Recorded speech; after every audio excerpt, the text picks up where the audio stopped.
My mother will stay here, my husband said with a smile, but when he walked in with her, he froze at what I had done. The November wind was cutting through Manhattan like a knife when I heard those words. I was standing in our Brooklyn Heights apartment, looking out at the gray East River, when Michael came home from work that Tuesday evening. His smile was different, not the warm smile I fell in love with 8 years ago, but something forced. Something that told me he had already made a decision without me. Sarah, we need to talk, he said, loosening his tie. The familiar sound of traffic from the BQE hummed in the background, mixing with the distant honking of cars stuck in rush hour. Our apartment, a two-bedroom we could barely afford even with both our salaries, suddenly felt smaller. I turned from the window, my heart already sinking. What's going on? Mom called today. The doctors in Albany finally gave her the referral. She needs to start treatment at Memorial Sloan Kettering next month. He paused, running his hand through his dark hair. The cancer is more aggressive than they thought. My stomach dropped. Margaret, his mother, had been battling breast cancer for 6 months. We knew she might need specialized treatment, but New York, here? That's that's good news about the referral, right? The best oncologists are there, I said carefully, watching his face. Yes, but Sarah, he walked to our small kitchen, opened the refrigerator, and grabbed a beer. She can't commute from Albany every day. The treatment is intensive. She'll need to be close to the hospital. I felt it coming. The decision he had already made. The smile that wasn't really a smile. My mother will stay here, he said, taking a long drink. With us. I already told her yes. The words hit me like a subway train. Our tiny apartment, barely big enough for two people. Our one bathroom. Our shared space that had become our sanctuary in this crazy, expensive city. And he had decided, without asking me, without even discussing it. Michael, wait. You told her yes. Without talking to me first? His smile faded a little. Sarah, she's my mother. She's sick. Of course she's going to stay with us. I'm not saying she can't get help. I'm saying you made this decision about our home, our life, without including me in the conversation. The November rain started pattering against our windows. Outside, I could see people hurrying down Montague Street with their umbrellas, everyone rushing to get somewhere warm and dry. I wished I could join them. She raised me, Sarah. She worked 3 jobs to put me through college. Now she needs me. His voice was getting that edge. It got when he felt cornered. I thought you'd understand that. I do understand that. But this is my home, too. We're supposed to make these decisions together. He set his beer down harder than necessary. So what are you saying? That my dying mother can't stay here? That's when I realized what was really happening. He wasn't asking for my support. He wasn't looking for solutions together. He had already decided, and now he was making me the villain, if I had any concerns about it. I looked around our small living room, the couch that doubled as our dining room, the kitchen so small that only one person could cook at a time, the bedroom where the walls were so thin we could hear our neighbors arguing every night. Michael, I love your mother, you know that. But have you thought about how this is actually going to work? Where is she going to sleep? How long will the treatment take? What about her medications? Her doctor appointments? Her privacy? We'll figure it out, he said.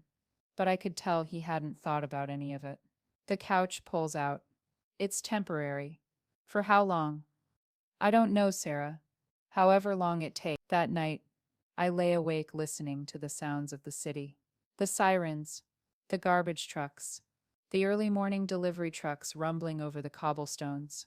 Michael slept soundly beside me, but I stared at the ceiling, thinking about what our life was about to become. Margaret was a sweet woman, but she was also set in her ways. She had strong opinions about how a house should be run, how meals should be cooked, how often laundry should be done. During her visits, she would rearrange our kitchen, comment on our grocery choices, and ask when we were planning to give her grandchildren. But more than that, I realized something that made my chest tight with anger and sadness. Michael hadn't seen me as an equal partner in this decision. I was just expected to go along with whatever he decided was right for his family. Our marriage, our home, our life together, none of that seemed to factor into his choice. The next morning, while Michael was at his job at the financial firm in Midtown, I called in sick to my work at the nonprofit in Lower Manhattan. Instead of taking the subway to my office, I walked to the Brooklyn Heights promenade. The morning was crisp, and the view of Manhattan across the water was stunning. As always, the Freedom Tower gleamed in the sun, and ferries crisscrossed the harbor. I sat on a bench and really thought about what I wanted to do.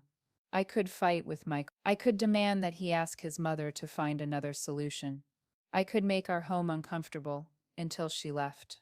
But none of those options felt right. Margaret was sick, and she deserved support and care. The problem wasn't her need for help. The problem was Michael's assumption that his decision was the only one that mattered. That's when I got an idea. I spent the rest of the day walking around different neighborhoods in Manhattan. I started in the Upper East Side, near the hospital where Margaret would receive treatment. I walked through the streets, noting the proximity to medical facilities, the accessibility of public transportation, the availability of pharmacies and grocery stores. By the afternoon, I had visited 6 different apartment listings, small studios and one-bedrooms, all within a 15-minute walk of Memorial Sloan Kettering. All furnished, all available for short-term medical stays. All designed exactly for someone in Margaret's situation. The one I liked best was on East 68th Street, just 4 blocks from the hospital. It was a small but clean studio with a Murphy bed, a kitchenette, and a bathroom with grab bars already installed. The building had a doorman, which would provide security and assistance if needed. The rent was expensive, but not impossible if we all contribute. I called the landlord from the sidewalk outside the building. Hi, I'm interested in the furnished studio for medical stays. Is it still available? Yes, it is. Are you the patient or family member? I'm calling for my mother-in-law. She'll be starting cancer treatment at Sloan Kettering next month. Oh, I see. We get a lot of patients and families in that situation. The apartment is specifically set up for medical stays. Month-to-month lease. Utility is included. Very quiet building. Perfect. Can I come see it today? An hour later, I was standing in the small but comfortable studio. It had everything Margaret would need: privacy, independence, safety, and most importantly, she'd be closer to her doctors than she would be in our Brooklyn apartment. But I didn't sign anything yet. I had a better idea. That evening, Michael came home excited. I talked to Mom today. She's so grateful we're doing this. She'll take the train down this weekend to see the apartment and meet with the doctors. This weekend? I asked. Yeah. I figured we could show her around the neighborhood, maybe take her to dinner in the city. She's nervous about the treatment, but excited to spend time with us. I nodded, continuing to chop vegetables for dinner. That sounds nice. I was thinking we could set up the living room differently. Move the coffee table, get her some extra pillows. What do you think? I looked at him, this man I loved who still didn't seem to understand what he had done wrong. Michael, can I ask you something? Sure. When you told your mother she could stay here, did you mention that you hadn't discussed it with me first? He paused, his beer halfway to his mouth. What do you mean? Did you tell her that this was your decision alone? Or did you let her think we had talked about it together? Sarah, I don't understand why this is such a big deal. She's family. That's not what I asked. He set down his beer and looked at me. No, I didn't tell her we hadn't discussed it. I told her we would love to have her stay with us. So she thinks this was a mutual decision. Isn't it? And that's when I realized he still didn't get it. To him, his decision was automatically our decision. My feelings about it were just details to be worked out later. Michael, I need you to understand something. I love your mother, and I want her to get the best care possible. But the way you handled this, making a major decision about our home and our life without including me, that hurt me. It made me feel like my opinion doesn't matter in our marriage. He was quiet for a long moment. I didn't mean it like that. I know you didn't mean it, but that's what happened. So what do you want me to do? Call her back and tell her she can't come? No, Michael. I want you to understand that we're partners. Big decisions affect both of us, so both of us should be part of making them. He nodded slowly. Okay, I can understand that, but she's still coming this weekend, right? I mean, the decision is already made. I smiled, for the first time in days. Yes, she's still coming. and I think she's going to be very happy with what we've arranged. The confusion on his face was almost worth everything I'd been through. Saturday morning was cold and bright. Margaret's train was scheduled to arrive at Penn Station at 11:30 a.m. Michael had offered to pick her up, but she insisted she could take a taxi to Brooklyn. She was proud and independent, even while dealing with cancer treatment, and I respected that about her. I spent the morning cleaning our apartment and preparing lunch. I also prepared something else, a folder with information about the studio apartment on East 68th Street, including photos, lease information, and a map showing its proximity to the hospital. At 12:45, I heard footsteps on the stairs outside our door. Then, Michael's voice, cheerful and loud. "Here we are, Mom. Home sweet home." The door opened, and Margaret walked in, carrying a small suitcase. She looked frailer than I remembered, her gray hair thinner, her face more drawn, but her eyes were still bright and determined. "Sarah, honey," she said, giving me a hug. "Thank you so much for letting me stay. I know it's not easy having an old lady underfoot." "You're not old, and you're always welcome," I said, meaning it. Michael set down her larger suitcase and looked around the apartment with new eyes. I could see him trying to figure out the logistics. Where would she sleep? Where would she put her clothes? How would three adults share one bathroom and a kitchen the size of a closet? "Mom, let me show you around," he said, but I could hear uncertainty creeping into his voice. "Actually," I said, "before we do that, I have something to show you both." I walked to the dining table and picked up the folder I had prepared. "Margaret, Michael told me about your treatment, and I wanted to make sure you had the best possible situation for your recovery." Michael looked puzzled. "What do you mean?" I opened the folder and spread out the photos of the studio apartment. "I spent some time this week looking at options, and I found something I think might be perfect."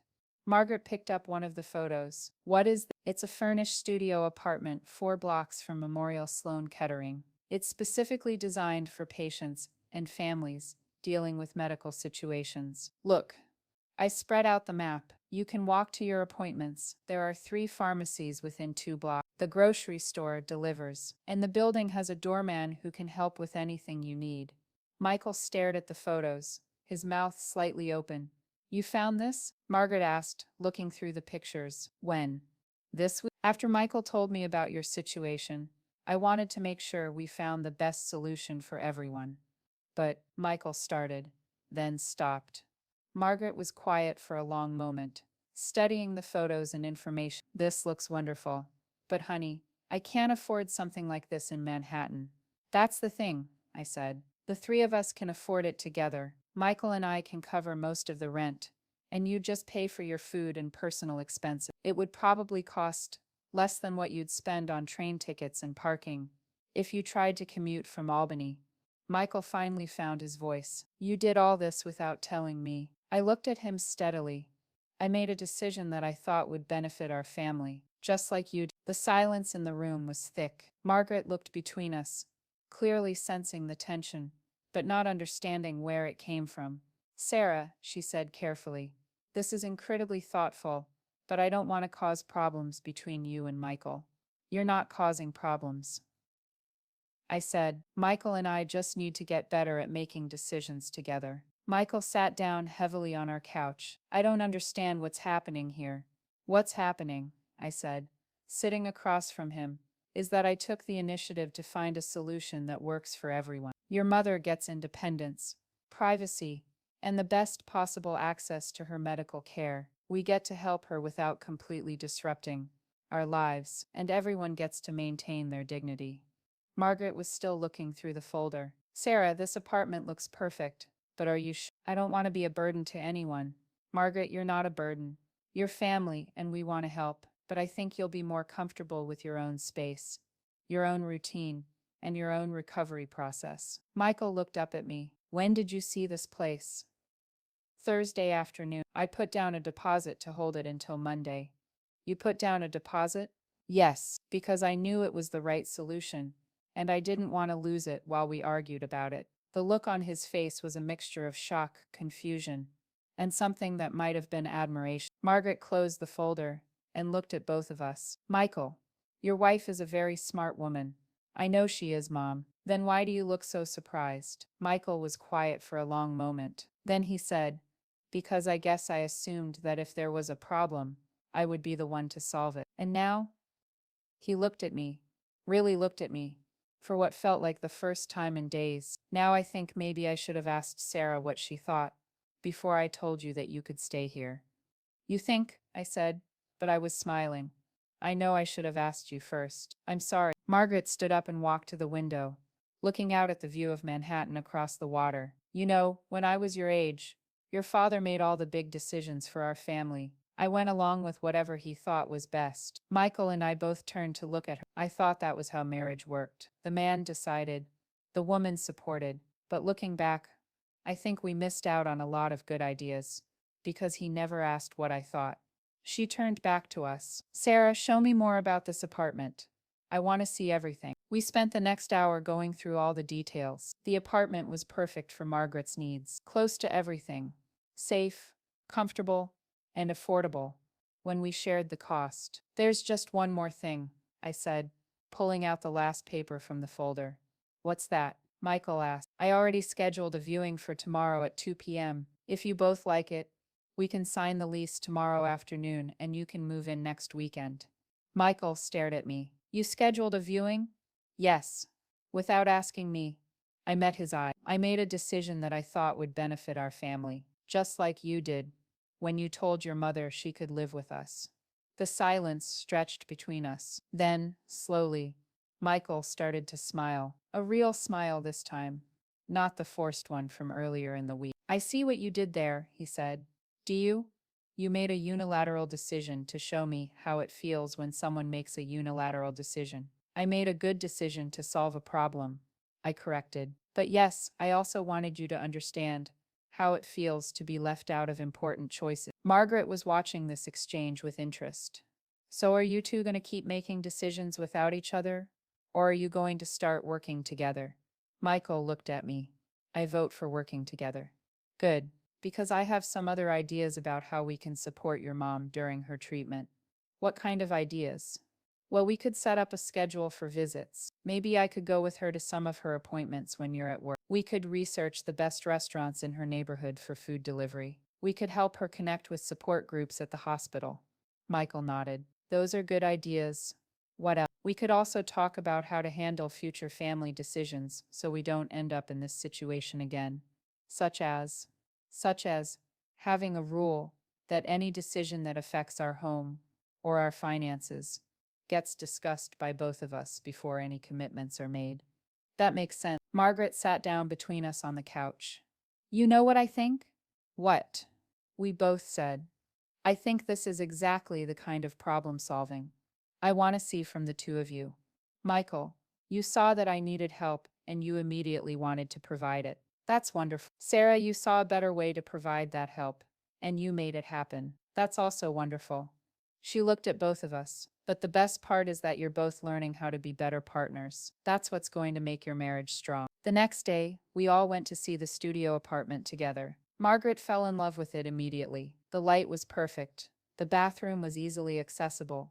And the kitchen had everything she needed to prepare a simple meal. And look, she said, standing at the window, I can see the hospital from here. I'll never feel lost or far from help. Michael put his arm around my shoulders. This really is perfect, he said quietly. I don't know why I didn't think of it. Because you were thinking like a son who wanted to take care of his mother, I said. I was thinking like a woman who wanted to find the best solution for everyone. And now we're both thinking like partners who want to take care of our family. Margaret moved into the studio apartment the following Saturday. Michael and I helped her get settled, stock her kitchen, and organize her medication schedule. We arranged for a grocery delivery service and made sure she had all the phone numbers she might need. The first week of her treatment was hard. The chemotherapy made her tired and nauseous, and there were days when she didn't want to eat or leave the apartment. But having her own space made all the difference. She could rest when she needed to, cook what appealed to her, and maintain some control over her environment. Michael and I developed a routine. He would stop by her apartment before work to check on her and bring her coffee. I would visit in the afternoons after my work, sometimes bringing dinner or just sitting with her while she rested. On weekends, she would come to Brooklyn, and we would cook together or walk along the promenade. But she always went back to her own place at night, and I could see how much that independence meant to her. 3 weeks into the treatment, Margaret and I were sitting in her apartment one evening when she said, "Sarah, can I tell you something?" Of course. When Michael first told me I could stay with you too, I was grateful, but I was also worried. Worried about what? About being a burden, about disrupting your life, about overstaying my welcome. She paused, but also about losing my independence. I've lived on my own for 15 years, since Michael's father died. The idea of being a house guest, even with family, was scary. I reached over and squeezed her hand. I thought it might, this solution you found, this apartment. It's given me something I didn't even know I was going to lose. What's that? The feeling that I'm still me, that I'm still capable of taking care of myself, even while I need help. Tears started forming in my eyes. That's exactly what I hoped. Michael raised a smart boy, but he married an even smarter woman. That night, when I got back to Brooklyn, Michael was waiting for me with dinner and a bottle of wine. "What's the occasion?" I asked. "I wanted to talk to you about something." My stomach clenched. "What?" "About how grateful I am and how sorry I am." I sat down across from him. "Michael, we've been through this. You don't need to keep apologizing." "Yes, I do, because I'm still learning things about what I did wrong." "Like what?" "Like the fact that when I told Mom she could stay with us, I wasn't just making a decision about our apartment. I was making a decision about your life, your daily routine, your privacy, your comfort, and I did it without considering how it would affect you." I nodded. "That's true." "And then when you found a better solution, instead of being grateful, I was defensive because I felt like you were showing me up." "Were you?" "A little. But mostly I was embarrassed that I hadn't thought of it myself." I reached across the table and took his hand. "Michael, we don't have to compete with each other. We're supposed to be on the same team. I know that now, and I want to be better at it." "What does that look like?" He was quiet for a moment. "It looks like asking what you think before I make big decisions. It looks like recognizing that you might have ideas I haven't thought of. It looks like trusting that we can solve problems together, instead of assuming I have to solve them alone. And and it looks like acknowledging that sometimes your ideas are going to be better than mine." I smiled. "Sometimes your ideas will be better than mine, too." "Do you really think so?" "I know so. We both bring different strengths to our relationship. The key is using those strengths together, not in competition with each other." Margaret's treatment continued for 12 more weeks. There were good days and bad days, setbacks and progress, moments of fear and moments of hope. But through all of it, she maintained her independence and dignity, while still receiving all the support she needed.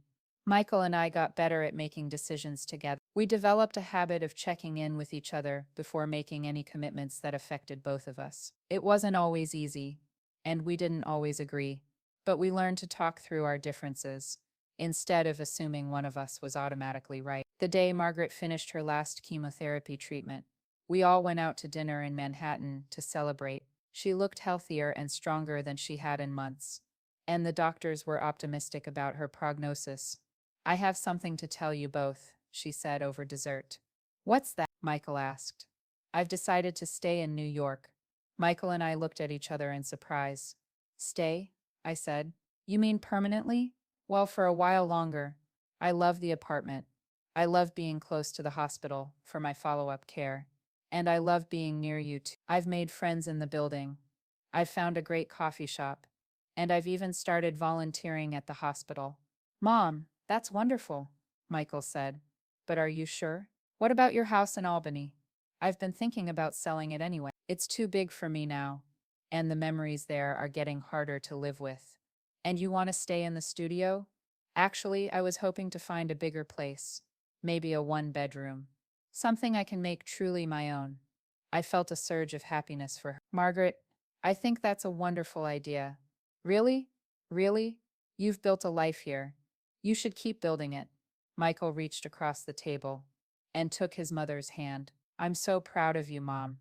You've been so strong through all of this." "I had good support," she said, looking at both of us. "And I had the space to be strong. That made all the difference." That night, walking across the Brooklyn Bridge back to our apartment, Michael and I talked about everything that had happened. Do you ever think about what would have happened if we'd done it the way I originally planned? He asked. You mean if your mom had stayed on our couch for 3 months? Yeah, I considered it. Honestly, I think it would have been a disaster. For all of us. Real Michael, she would have been miserable trying to sleep on our couch, sharing our tiny bathroom, having no privacy during one of the most difficult times of her life. We would have been stressed and exhausted. And by the end of it, everyone would have been resentful. And instead, she got to maintain her independence while getting the help she needed. We got to support her without sacrificing our own well-being. And we all learned that we can solve problems together instead of just reacting to them. Michael stopped walking and turned to face me. The lights of Manhattan sparkled behind him, and the East River flowed dark and steady below us. Sarah, I want you to know that what you did changed more than just Mom's living situation. What do you mean? It changed how I see our marriage. Before this, I think I saw myself as the protector, the problem solver, the decision maker, and I saw you as my partner who would support whatever I decided. And now I see us as equals, who bring different strengths to our partnership. I see that your ideas and insights are just as valuable as mine, and I see that our marriage is stronger when we work together instead of when I work alone. I stood on my tiptoes and kissed him. I love you too, even when I'm an idiot who makes major decisions without consulting you. Especially then, because that's when you need me most. 6 months later, Margaret found her perfect one-bedroom apartment in the same neighborhood. We helped her move and decorate, and it became a second home for both Michael and me. She continued to thrive in New York, building friendships and pursuing interests she had put aside for years. Michael and I continued to practice our new approach to decision-making.